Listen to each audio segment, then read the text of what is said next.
Okay, good morning everybody, and Hazaku Baruch. Thank you for joining us on this beautiful Monday morning as we have upon us the beautiful holiday of Sukkot tonight. And yesterday we spoke a little bit about the mitzvah of Sukkah. So today, with your permission, I would like to talk about the mitzvah of the four minim, the four species, the ones that we shake: etrog, lulav, hadas, and arava. Okay, we know that we have to take these four and we have to wave them. Okay, not only taking them, but we also wave them up and down and right and left. And we know the mitzvah basically is to really just take them. The pasuk says ulkahtem lachem, to take. The pasuk says take for yourself these four. Okay, but we know that there's a extra mitzvah. The Rambam calls it a mitzvah kehilcheta. The full and correct way to do the mitzvah is actually not just to take them, but to wave them in all four directions. And of course, we refer to the mitzvah as shaking the lulav. We don't really call it taking the lulav. We call it shaking the lulav. That is the main mitzvah. The main mitzvah is to shake it. Of course, once you're spending the money to buy it, you may as well do the mitzvah the right way and shake the four minim. Women are exempt from the mitzvah of lulav, for the simple reason that it's a time-bound positive commandment. However, if a lady wants to, she can, and she actually should, because she still gets a mitzvah. As far as saying a bracha, it's a big machloket.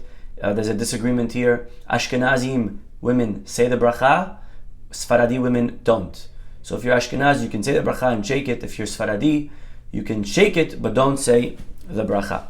And we know that we don't only shake the lulav. And by the way, there's just one point I want to mention over here, and that is that there's a mitzvah not only to take the lulav, but actually the lulavim and the hadasim and the etrog, especially etrog, should be what we call mehudar. Anyone know what's mehudar mean? Mehudar means beautiful. Okay, we know that anytime we do a mitzvah, it should be done beautiful.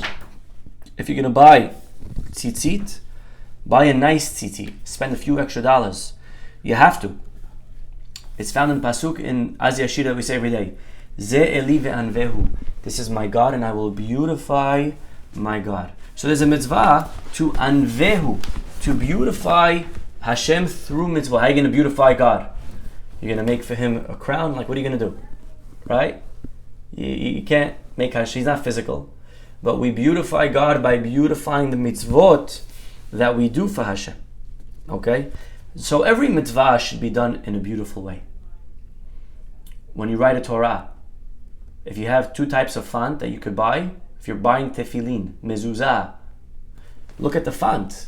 Which one's nicer script? Buy that one. That's called ze'eli ve'anvehu. However, when it comes to lulav and etrog, there's a special mitzvah to do it in a beautiful way. Why? Not usually, if I buy a Torah, that's not nice. It's still a Torah, it's still kosher. But if I buy an etrog, that's not nice. Let's say the etrog is significantly ugly. Let's say it has a hole. Let's say it has a lot of, maybe the pitom fell. Let's say it has too many, bruises or whatever you call them. The etrog's pasul. It's not kosher. So it's not just a nice thing when it comes to etrog. It's actually an obligation. If the tip of the lulav is cut, you can't use it just because it's not nice. If it's not nice, it's pasul. It doesn't just lower it.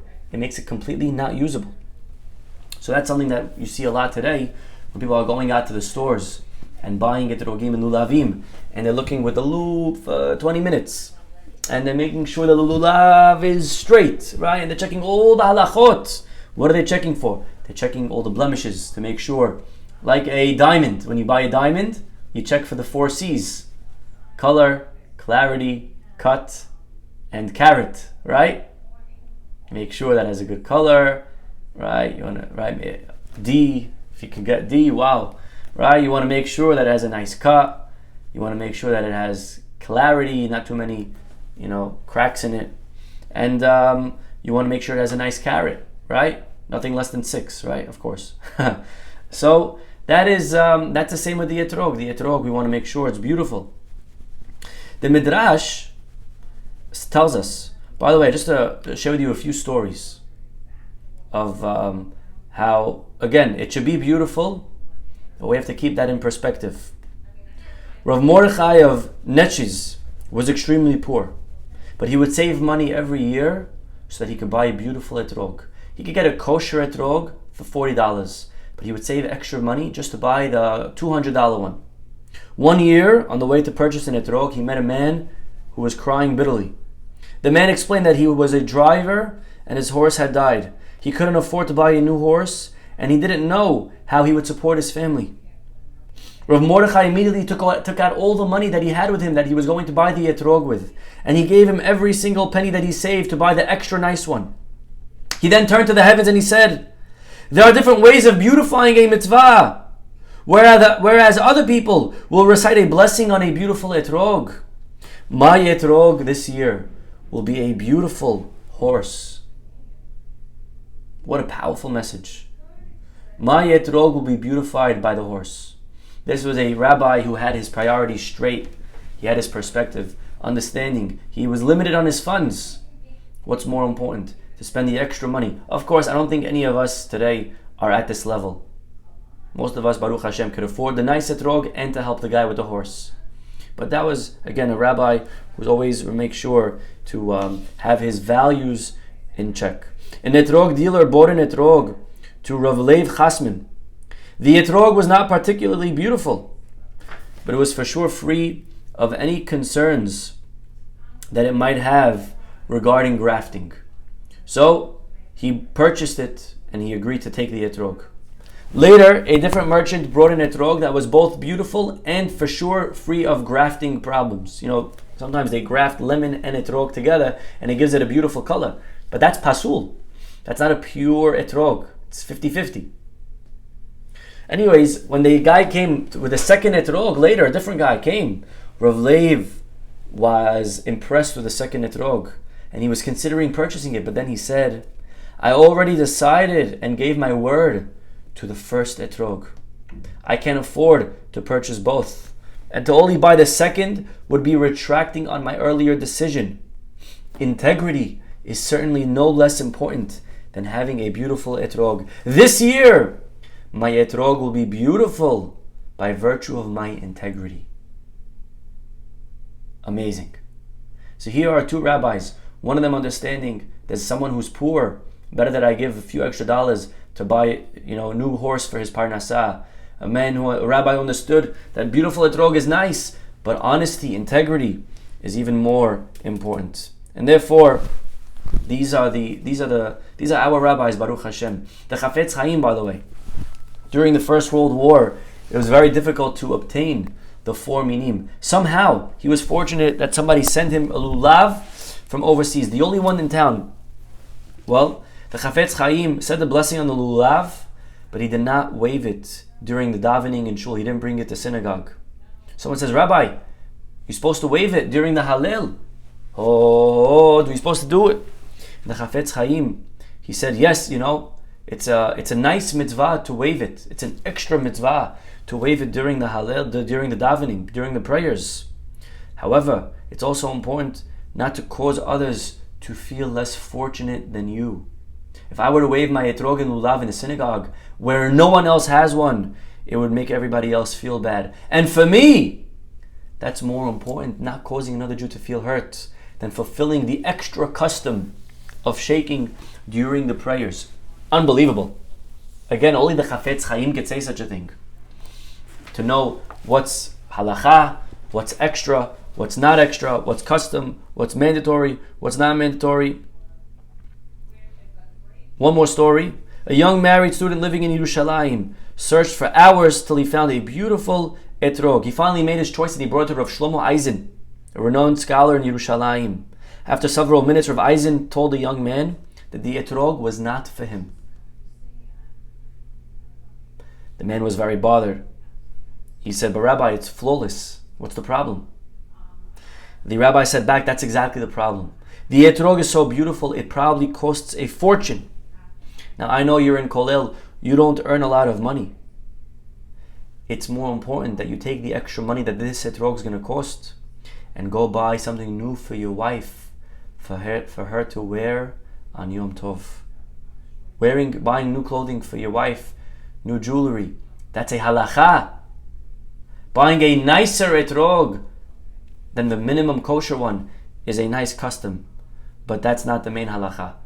The main halacha is making sure your wife is happy. That is, again, unbelievable perspective, priorities from our rabbis, from our gedolim, that understood where hidur mitzvah falls in the spectrum of mitzvot.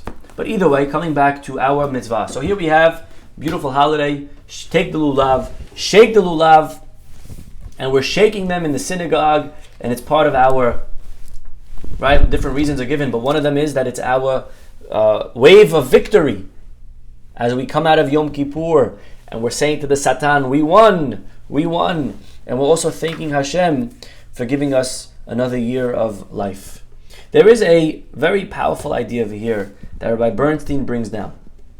You know, we spent a few minutes just now explaining how hidur mitzvah is so important when it comes to the etrog. Beautifying the etrog, it's not just an extra thing. It's a requirement. When it comes to every other mitzvah, it's okay if it's not beautiful. Let's say you bought the ugliest mezuzah. Hideous. Is it kosher? It's kosher. If you bought very ugly tzitzit, it's kosher. But if you buy an ugly etrog, it's not kosher. Etrog, the hidur, the beauty, is part and parcel of the mitzvah itself.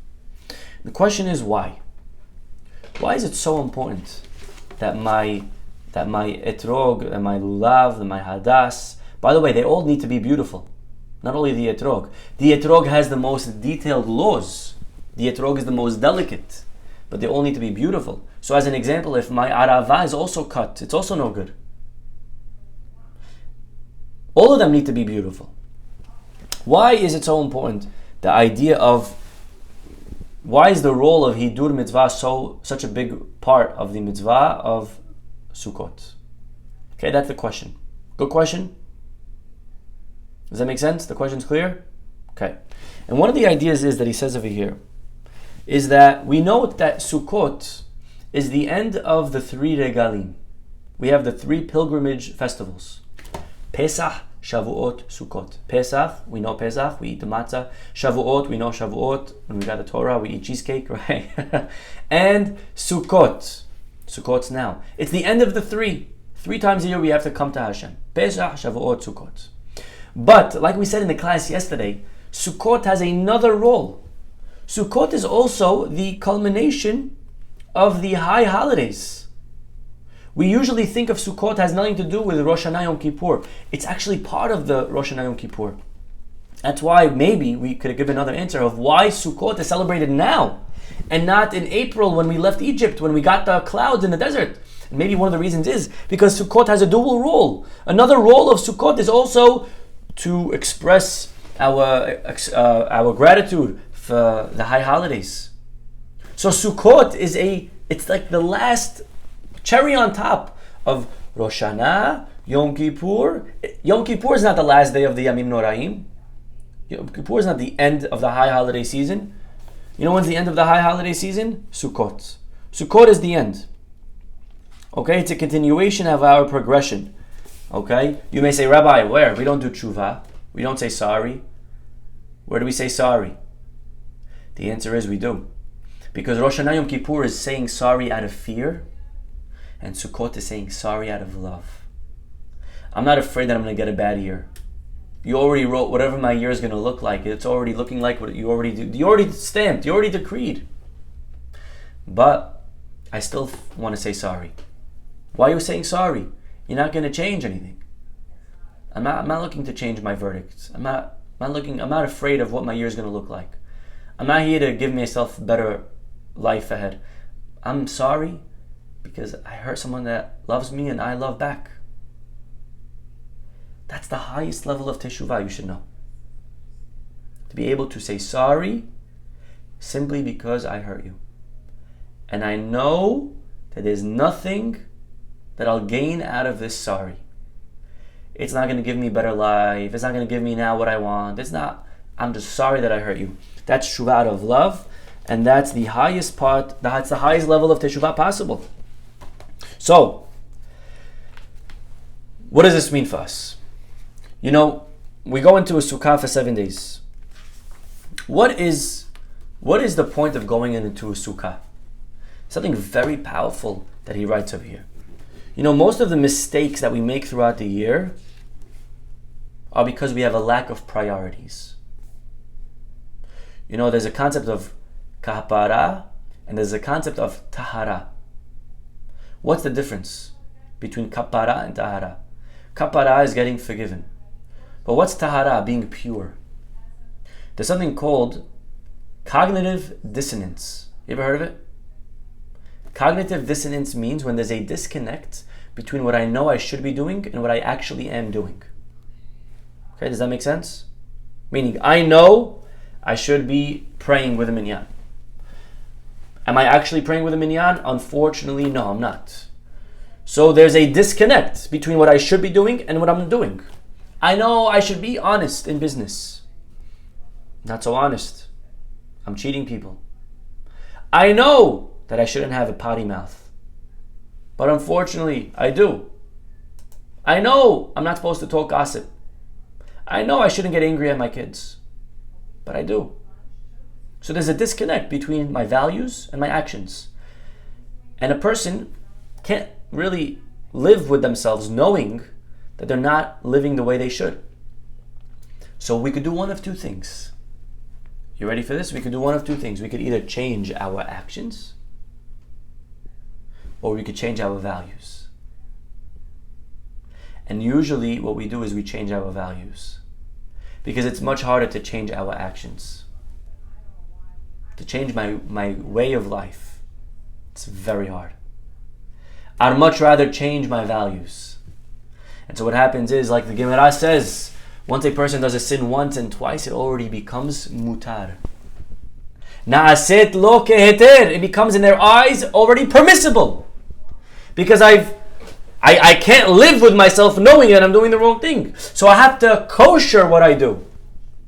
Einstein said, if the facts don't fit the theory, change the facts. So if our lifestyle doesn't fit our values, change our values. That's a mistake, but that's what most people do because it's the easier thing to do. So we end up changing our value system. So yes, you have to speak, polite vocabulary. We can't curse. We can't have vulgar language. However, everyone talks like that today. So we're changing our values. Mafi yashi, we say in Arabic. There's no problem. Everybody says those words. I should be honest, but business is business. Come on, Rabbi. Everyone, if you're going to be honest, you never make money today. So we're changing our values. So that's something that we do throughout the year. Okay? And so we have mistaken values, mistaken priorities. We lose sight sometimes in life of what is primary and what is secondary. Of course, I should be spending more time with my family, but I got to go on my 4th vacation this year, and I can't afford to if I don't go. So we're giving up things that are important. It's not so important to go on 4 vacations a year. Yeah, it's very important to spend holiday with our family, but we want a vacation, so we're going to go away. I know somebody, okay, and they should be very proud of themselves that right before the holiday they needed a break and they were about to go on vacation, but they realized the importance of spending Pesach with their family, and they did it. They stayed home, they canceled their trip, and they spent the holiday with their family. That's beautiful. That's keeping their values in the right place. But sometimes we forget, and we put emphasis on our physical activities, on our physical possessions, and we forget that instead of them being a means to an end, they become the end in themselves. They become the goal. And so we spend so much time in our business, so much time on our bodies, so much time on our car, Sometimes you go on the street, you see people waxing their cars and their tires and shampooing and spending too much time on your car. Hello. Again, you need a car. It's to take you from here to there. But you should spend 4 hours a day. And then he covers it so that it doesn't rain. I mean, relax, dude. So sometimes we laugh at this guy with the car. But sometimes we make the same mistake. Maybe not with our car, but maybe with our bodies.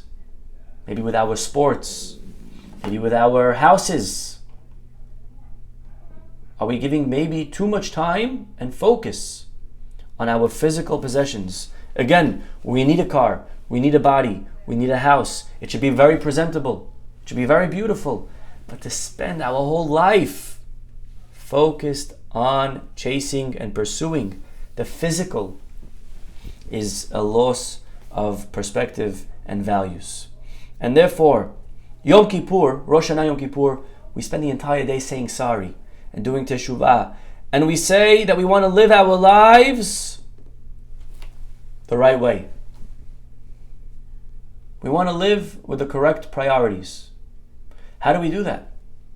The answer is it's a two-step process. Step number one, Yom Kippur. Yom Kippur, we take a step back. We take off our nice, Todd's shoes, our Louboutins, whatever, You take off all our, jewelry. We don't eat. We take time out of the day. We think about the next world. Don't eat even. Don't think about anything physical. Only spiritual. So we recalibrate our vision and our perspective of what the world and our relationship in it should be like. However, Sukkot, says Rabbi Bernstein, continues the process and it takes it one step further. Not only to what we do, but what we own. We need to own things. We need to have a house, but we have to make sure that these things do not own us. We have to make sure that we are using them to serve Hashem, not that we serve these things. That's something that we could forget. A person could end up spending their whole life serving their car, serving their house, serving, and they're a slave to all of these physical possessions. So what happens? On Sukkot, we leave the house. On Sukkot, we leave and we say, take a step from my things that I own. That's really the goal. A person could end up serving. A person has a phone all day long, worshipping his phone. The phone rings. He could be in the middle of an important conversation. The phone rings. We feel a little buzz in our pockets. Oh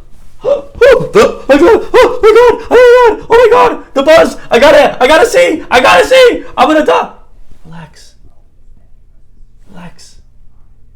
I promise. Unless you're Hatzalah, you don't need to answer that phone. Okay? If you're Hatzalah, then answer. Maybe someone's dying. Okay? But if you're not Hatzalah, it'll be okay if they wait 5 minutes till you finish your conversation. Someone sends you a text, you hear your phone beep on Shabbat, and it's in the drawer. Oh my God, what could be the text? I gotta see it. You don't gotta see what's the text. I promise nothing's gonna happen if it waits till Saturday night. Okay? But sometimes we become slaves to our phones. The phone buzzes, answer me. You say, yes, master. And we answer our phone. Who's the slave and who's the master? Who's controlling who?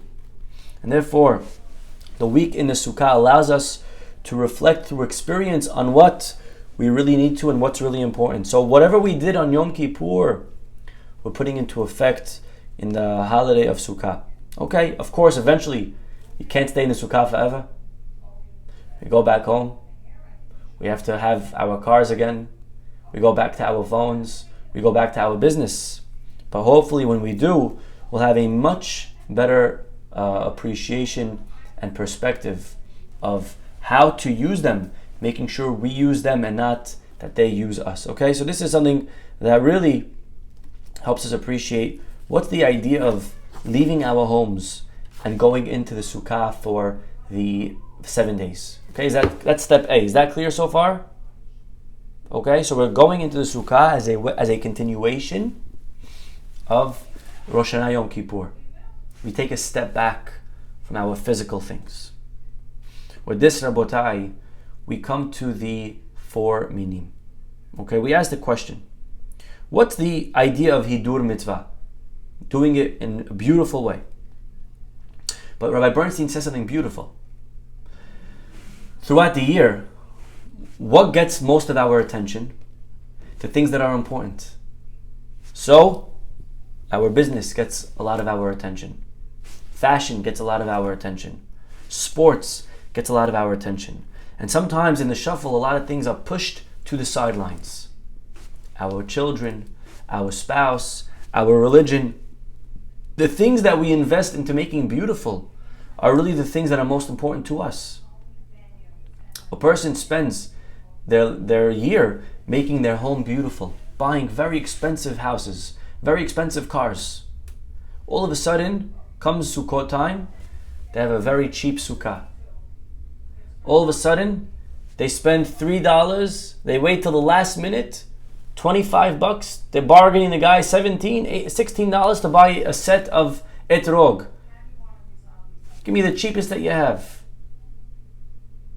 The guy's pulling up in a Porsche, in a Maserati, give me the cheapest set you have. He's bargaining Hazit with this kid who's trying to make $2.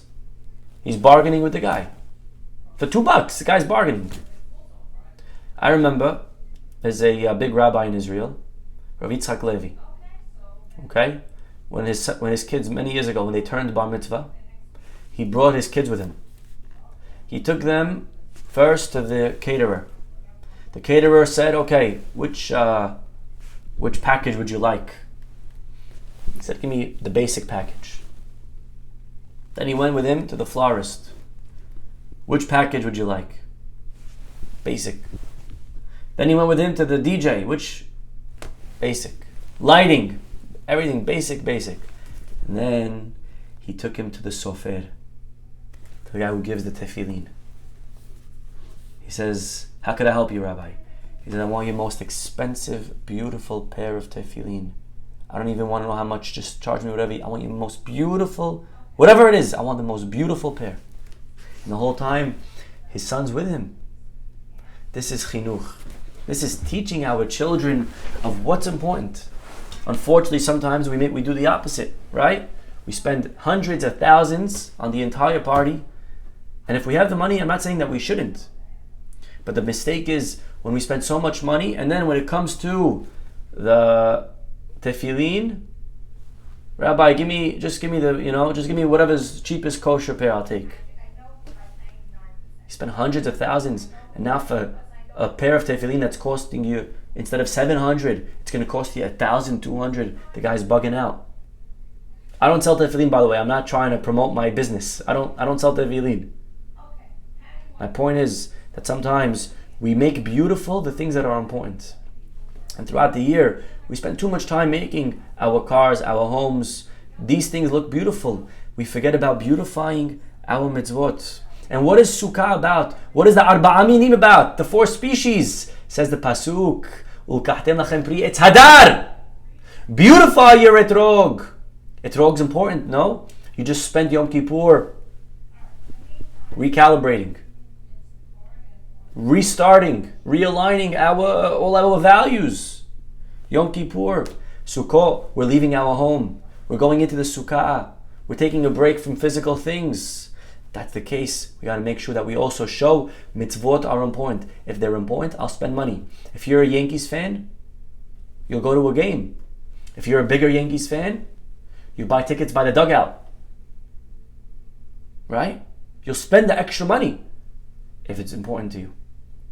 If mitzvot are important, as they should be, which is hopefully something that we've gained through the high holidays, we're able to regain our perspective on where mitzvot should be in our priority circle. Mitzvot should be right in the middle of the circle. Mitzvot should be the most important thing to us. Then for sure, we're going to spend all the money that we need to. But you know what? He takes it one step further. The pasuk that tells us to do mitzvot in a beautiful way in general, like we said before, was Ze Eli ve'anvehu. This is my God, and I will anvehu.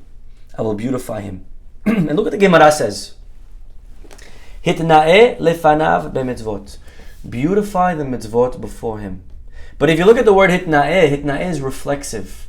It means beautify yourself. What does that mean, beautify myself? I know what it means to get a beautiful Sefer Torah. I know what it means to get a beautiful tefillin, beautiful etrog. What does it mean, beautify myself? I should put like makeup before I shake the lulav? Right? What does that mean? I should brush my hair? 1 second, Rabbi, I just gotta some spray, spray mint and then do the mitzvah. What do you mean beautify yourself before the mitzvah? We don't become beautiful. The mitzvah becomes beautiful. And here again, beautiful, beautiful lesson. We all have things that we take pride in. If you're meeting somebody at a cocktail party, hello, what's your name? Where are you from? What do you do? What do we take pride in? I'm a lawyer. I'm a doctor. I have a home in Miami and LA, right? Whatever the things that we're going to make sure that we mention them. The things that we're proud of, we're going to make sure that we slip them, in between the cracks. What are we proud of? What are the things that we mention to other people about ourselves? Are we proud that we're Jewish? Will we mention that to somebody? Are we proud? If we're proud, we'll say it. Are we proud that we're observant? Are we proud that we're learning?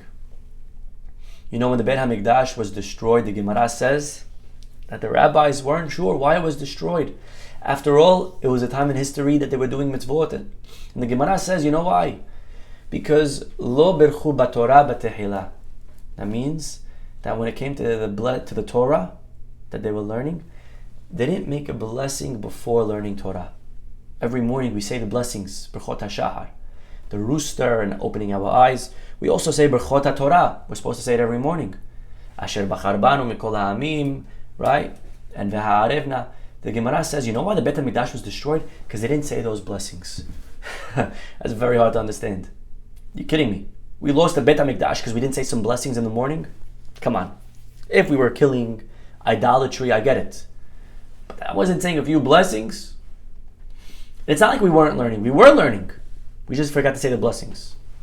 Come on. And by the way, why would they not say the blessings? They forgot? They didn't want to? It wasted too much time? 30 seconds, I can't say the blessing?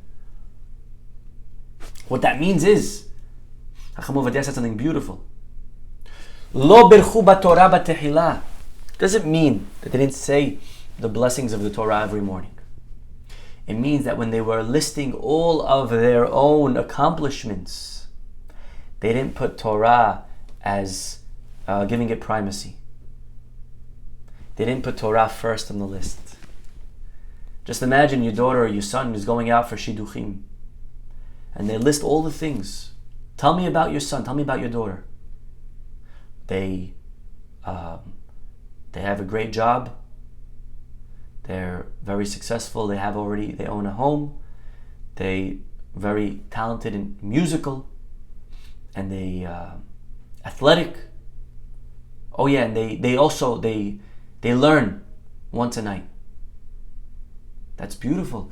Why'd you put learning last? Why is learning last? Learning should be in the front if we're proud of it. And again, being proud does not mean being arrogant. We live in an age of pride. Everyone has pride in being certain things. No one would say, oh, you have pride, you're arrogant. Of course not. I'm allowed to be proud that I'm Jewish. It doesn't make me arrogant. Taking pride in something that is greater than myself is a very positive thing. Right? If I'm proud to be Jewish, that's not bad midot. That's a wonderful thing. Right? When we take pride in things that are not important, that's where the problem comes in. How much pride do we have in the mitzvot that we do? If we speak to somebody on a date, speed dating, all you got is 2 minutes. What's important? I keep Shabbat. I value religion. I'm a Jew. When they asked Yonah, Remember, we just heard the story on Yom Kippur. Hey, dude! Where you come from? Where you going? What are you doing on this ship? Why is there a storm? You know what Yonah's first words, the second they woke him up, right? Imagine they wake you up. Who are you? What's the first thing we'll say? If I asked you on an answer on a dime, you ready? Who are you? I'm Ariel. I'm a rabbi. I'm a father. I'm a Yankees fan. What do you say? Who are you? You know what Yonah's answer was? Ivri Anochi. I'm a Jew. Are we able to answer that? Are we able to say that? If somebody shakes our hand in the middle of a meeting, someone that we're introducing ourselves to, somebody new. Hi, nice to meet you. Who are you? Are we able to say in the beginning of the conversation somewhere, I'm a Jew? Are we proud? Are we proud of being Jewish? Are we proud that we're observant? Are we proud of this class right here? Every morning I start my day with a shiur Torah, connecting to Hashem. That's beautiful. Are we able to say it? And throughout the year, sometimes our values get a little bit, we do it and we should be very proud that we're doing it, but maybe it's not front and center and top of our list of things that we do. You know what I mean? And the pasuk says, Hitna'eh lefanav. Don't beautify the mitzvah. Beautify yourself. Is this what makes us the most beautiful person? For some people, what gives me worth is that I have a car. What gives me worth is that I make $500,000 a year. $1 million a year. I'm sorry if I embarrassed you with that number. Whatever number it is. For some people, what gives me value is that I CEO. What gives me value? I have 4 of the most rare pieces of cars in the world. What gives me value? What gives us value? What makes us beautiful? The pasuk says, you know what should make us beautiful? The mitzvot that we do. I'm a beautiful person because I light Shabbat candles every Friday. I'm so proud of that. And if we're not proud of that, then we should ask ourselves why. We should get on that program. And that's something that Yom Kippur allows us to do. It allows us to, again, regain our proper perspective and values in life, and then take that and then move into a sukkah, putting aside my house. My house is not so important. I'm going to come back in a few days to my house. But right now, I got more important things to do. Right now, I got to spend a lot of money on mitzvot, on etrog. I'm going to spend a lot of money on my sukkah. Right now, I'm going to make sure that I glorify myself, and I'm proud of the mitzvot that I do. So this is, again, the goal of Hidur Mitzvah, to invest and beautify the mitzvot. We're saying, you know what we're saying? You know what we're saying when we spend so much money on an etrog?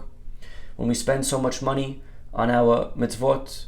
You know what we're saying when we make sure that we take our sons and daughters on their bar and bat mitzvah, and we make sure that we tell the caterer and all of these things, if I could afford it, then great, no problem. I'm not saying no. Do it.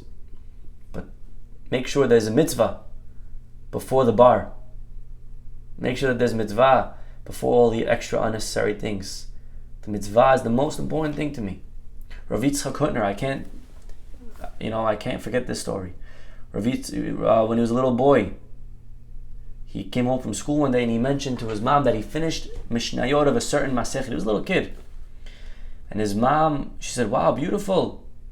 And he's like, yeah, I guess. And anyways, he walked away. And his mom saw that she was a little bit, that the son, Yitzchak, was a little bit not so, not so proud that he did Siyum, that he finished Masechet. A few days later, it was right before Pesach, and he sees the table, he comes home from school, he sees the table set with the finest china, and his mom was wearing her Shabbat dress, a beautiful new dress that she had for the holiday, and they didn't have a lot of money. This was a special dress that she was saving for the holiday. And all of a sudden he comes home in the middle of the week, and he sees the table set, food like a holiday prepared, his mom wearing her holiday dress. Mommy, what are you doing? You're saving that dress for the holiday. We still have a few days left till Pesach. And his mom said, my son, when you told me the other day that you finished a Masechet, that was the most beautiful news that I ever heard in my life. For me, that's a holiday. For me, that's a Yom Tov. I want to celebrate that with a meal right now. This is more important than a holiday for me, when you're learning Torah. And so there's no better opportunity for me to wear my dress than this one right now. And Rav Yitzchak Hutner, when he became a huge rabbi, he said, my entire life, that story stuck with me. How my mother gave me so much pride in doing mitzvot, in learning Torah, in doing a siyum. Hitna'eh lefanav, the things in life that make me look beautiful are mitzvot like this one. The etrog makes me look beautiful. Not all the other cheap physical things in my life. I have them, I don't have them, it's irrelevant. You want them, go for it. It's not a sin. I'm not here saying that we should abstain from all the physical things. If you want to get rid of your Aston Martin, I'll take it, no problem. But we have to remember, what are we most proud in? What makes us beautiful? Hitna'eh lefanav. You become beautiful through the tefillin, through the Shabbat candles, through the mitzvot, through the etrog that we do. And so, we take the Arba Minim for the 7 days. We are reminding ourselves of the things that should make us look good. Because ultimately, those are the things that really count in life. They are what deserve our pride, our attention, our energy. If we can take this lesson and use it to draw up our map of life, the beauty of Yadur Mitzvah will be reflected in everything that we do throughout this entire year. Remembering what's important. We leave our homes. We don't take our TV with us. We don't take our, fancy clothing with us. We have our children. They're important. We take our Bechat Hamazon, Zemirot Shabbat, we sing in the Sukkah. That's important. We learn in the Sukkah, Divrei Torah. As you're sitting around the Sukkah tonight, ask your friend, ask your family, ask your children these questions. Are you proud to be Jewish? What gives you beauty? What do you beautify? What do you glorify in life? If there's one thing that you could save from this house, what would it be? If the house was on fire, what's the most important thing to us? Are we proud of our religion? These are amazing questions, conversation starters. I'm sure we're all going to have an amazing holiday ahead. God willing, we should be zocheh to the beautiful, beautiful simcha, happiness of Sukkot for the holiday and for throughout the year. I want to wish everybody a Chag Sameach, Tezku Leshanim Rabot, Neimot Vetovot. Have a wonderful day. Bye-bye.